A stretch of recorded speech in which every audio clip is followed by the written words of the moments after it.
Would you like them for the library? Okay. So you can just see one way of doing this in plain language. Helen, one more thing I think What? sometimes things are hard to understand is because the person who's explaining them is not very clear himself. And sometimes if you're a little confused and you're not really sure, there are certain things in medicine which you either slept through in medical college or you didn't really particularly attend. And then when that comes up, and that happens even for gynecologists, there's certain fields like immunology or genetics which you don't understand too much about. So you tend to kind of bleep over them. And then because you don't understand it very clearly yourself, it's obviously that much harder to explain to a patient. But you don't want to tell the patient you don't understand. So then you cloak your ignorance by using complex stuff so that it inhibits the patient from asking questions. And I honestly think that doctors are either complexifiers and they make things so complex that you're just a stupid patient, you're not going to understand anything. Just leave it all up to me. Or they have the confidence to be able to simplify it so that the patient knows exactly what you're talking about. I was wondering how many patients here had that experience. Especially people, for example, from the We Care support group, when you had cancer and people have spoken to you. Has anyone had that experience? Or we didn't hear your question. no, you just wanted to know sometimes? Is it sometimes the doctors just make things so complicated because they don't understand stuff clearly themselves? Many times patients do come to us and they say the doctors don't have time to explain it to us. So please do explain us all easy. Like our counselors, when they are there in the hospital, patients go with the whole lot of file and they say, ma'am, please see what it is written.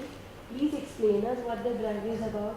The doctor has no time to even, he's given us a gist everything.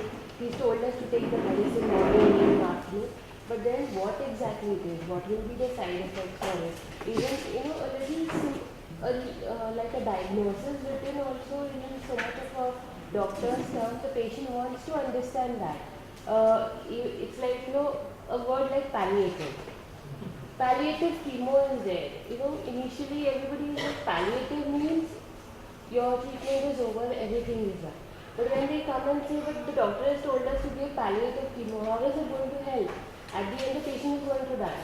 But they don't understand that the lifestyle of the patient is going to change even after this chemo. Maybe the death will be a little simpler, not very painful, and the reason behind giving it is that the patient shouldn't suffer more. So I guess the patients have a lot of apprehensions and a lot of questions after coming out of the doctor's cubicle somewhere. Understood. What happens is, it's undereducation. A simple example is spinal pain. Many people suffer from it, and they say, we've gone to the best of doctors, Leelavati guy, and they come with reports. And I say, what happened? What did your doctor? No, he says there's no problem. I said, there is a problem. You got osteophytes. Now the doctor has not taken the pain and the care to educate the patient. Look, osteophytes have grown in your spine. They're going to continuously give you pain. So please bear with the pain, or there's nothing that we can do. My doctor says there's no problem. I said, no, there is a problem. So the main thing is under-education from the medical side to the patient. Everything is mentioned. You are very smart. Doctors are smart. Very good. I love it. But the education is not going down to the patient. Thank you. I think you raised an important point. I think a lot of times we hide behind all our syllables because we don't quite understand that. But for anyone doing the communication here, I don't know if anyone is thinking about, worried, or thinking, what's she talking about? Are you worried that it's going to take longer to explain it clearly? Not only the time of figuring out how to write it, but if you tell somebody what really will happen, that conversation will take longer? Yes. That's one of the apprehensions for the doctor who doesn't understand. To write something so simple that it will be understood, or it will increase more questions. Right. So they would rather hide behind it. My observation is, I may be wrong, one is the doctor's education for 5 to 7 years and the medical terms and big books and all these things. Then they are used to use that language. That is one part. Second thing, when you deal with the patient, the their subconscious mind way of thinking that I am superior, and many a time if I don't use this language, the patient may think he doesn't know. Right. And it's a vague statement, but could be. And I've heard that many times in places. It really takes a confident person to speak in plain language. It really, really does. And the other part is that when people worry about time, and it is a real worry, it's a worry around the world. I mean, it's a real concern. Nobody has enough time. However, studies have been done about this, and I can't cite them right now. But if you explain it clearly and simply the first time, it will take less time later on. Now, in the U.S., we're dealing with lack of payment if a patient is readmitted to the hospital within 30 days. They're just saying, we will not pay for that. That is a reason to explain it more clearly the first time, because it will cost more later. You're going to get phone calls, you're going to get readmissions, you're going to have a much sicker patient. So yes, it does take longer, but people are afraid that it's going to take a lot longer. It doesn't need to take a lot longer. You can cut that time a bit. It will take a little longer, but it won't take a longer. I'd like to add, in India, I'm speaking from experience. There was a case of multiple sclerosis with the involvement of the brain and spine together in London. She went instantly blind in half an hour, sitting in front of a computer. They took her down to the hospice. Her brother was a manager in Barclays Bank. They invited him. Within 1 hour, they diagnosed it as multiple sclerosis, involvement of the spine and the brain. And the patient files came to me from England. And the family came to India with those reports. And it was mentioned that the patient was seen at this time, and the family was given a computer. They were informed of all the websites of multiple sclerosis. They were given around 250 pages of printouts with signature. And they brought those 250 pages to me from England. And I was shocked. They said, yes, this happened in 1 hour. Diagnosis with the printout of all the associations connected with multiple sclerosis in the world. So that's the type of information that was given to that patient. In India, we don't even give it in 10 years that you suffer from this problem. Well, What's the use? No, at least they were aware. It's just like critical thinking. No, sir. At least the family was aware of what they were treating. In India, they're running from pillar to post because you're not giving them proper diagnosis and the proper information about their problem. Unko pata lag gaya multiple sclerosis hai, so they were given the necessary palliative care that the government could pay for in Ireland. can we reframe this? Because I think, yes, There could be many reasons why the doctor is not explaining properly. One thing may be saying that the patient may not be able to understand. Second thing, the doctor may be overloaded with his work. So he's trying to shortcut himself by don't explain to every patient.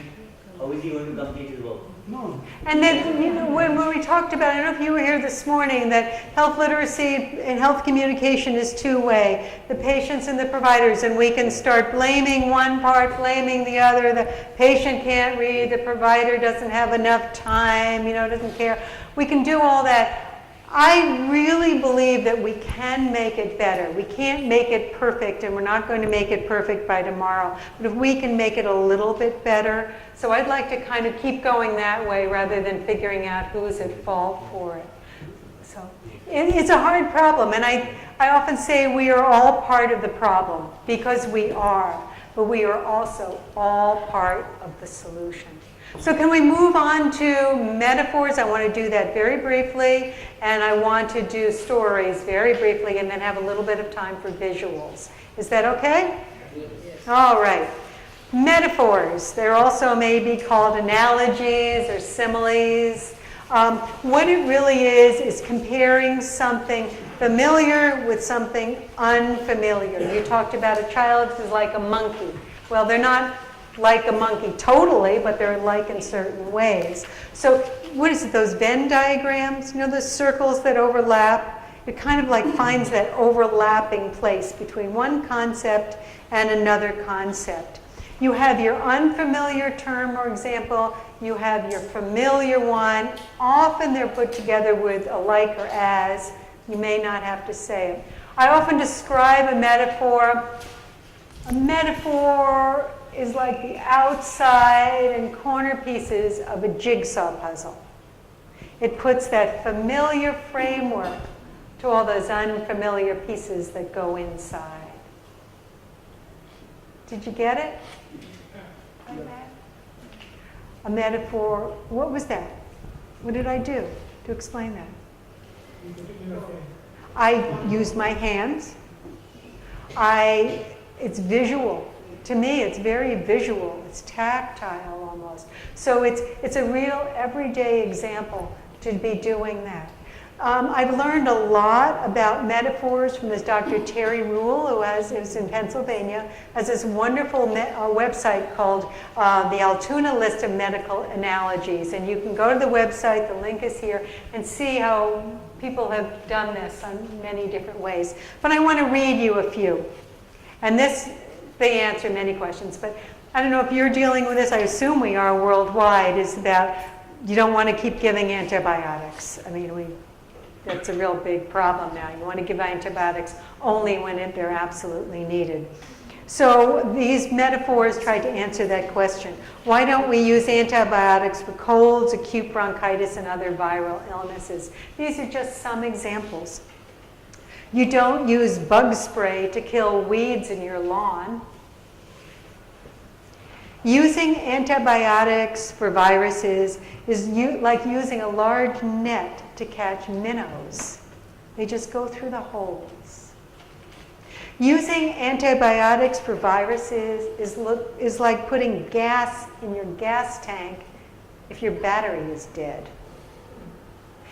Treating a cold with antibiotics is like using an umbrella to stay warm in winter. It just doesn't work. And when it starts to rain, your umbrella may be worn out. What do you think of those? Do they get the message across? That's a hard concept to explain, I think. Yeah, I think it's beautifully, most of the sentences make sense. And the other part to it, do you have minnows here? I've never fished and I don't know minnows. So, it's very small. Yeah, little tiny ones. But what this does, and the reason I chose these few, is they're put in cultural context. If I was dealing with fisher people from, a place that did a lot of fishing and where they have minnows, that would make a lot of sense. Me, I understand the gas in the car or the umbrella a whole lot better. Or the bug spray, especially if you're a camper, or the bug spray, or living in an area that's hot all the time. So there's different ways. What you're doing is you're personalizing it to that person. You're making it relevant, making that point right there. You don't use metaphors for everything.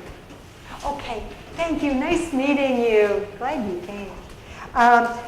There's some suggestions of what to do about metaphors. Decide when it's needed. You are not going to explain everything. The common cold, people get it. You use it for important concept. You explain it with terms or words that people really know. You don't want to add confusion to it. You explain the metaphor. You give the fuller example, like an aneurysm is like a garden hose with a hole in it.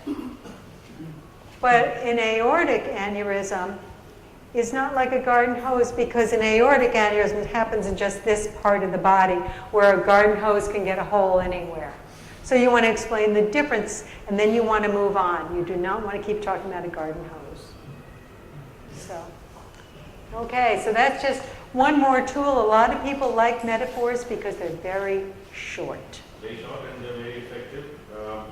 The one I use for people with osteoarthritis to lose weight is that your body is like a truck which is designed to carry a ton of material. If you have 2 tons, your tires are going to wear off. Oh, I love that. Great. And people immediately connect it and start working on their weight. Okay, you gave me inspiration. Let's try one, because sometimes if we had more time, I'd play this whole game. We'd have lots of time to do it. Somebody just shout out something you want to explain that's hard for people to understand. Something you really do explain. I typically speaking, when I have a pregnant mother who has gone beyond the due date that is given to her for the delivery, Okay, When can we I just use it as an explain to her example? The risks of what could happen to her. I typically use a metaphor.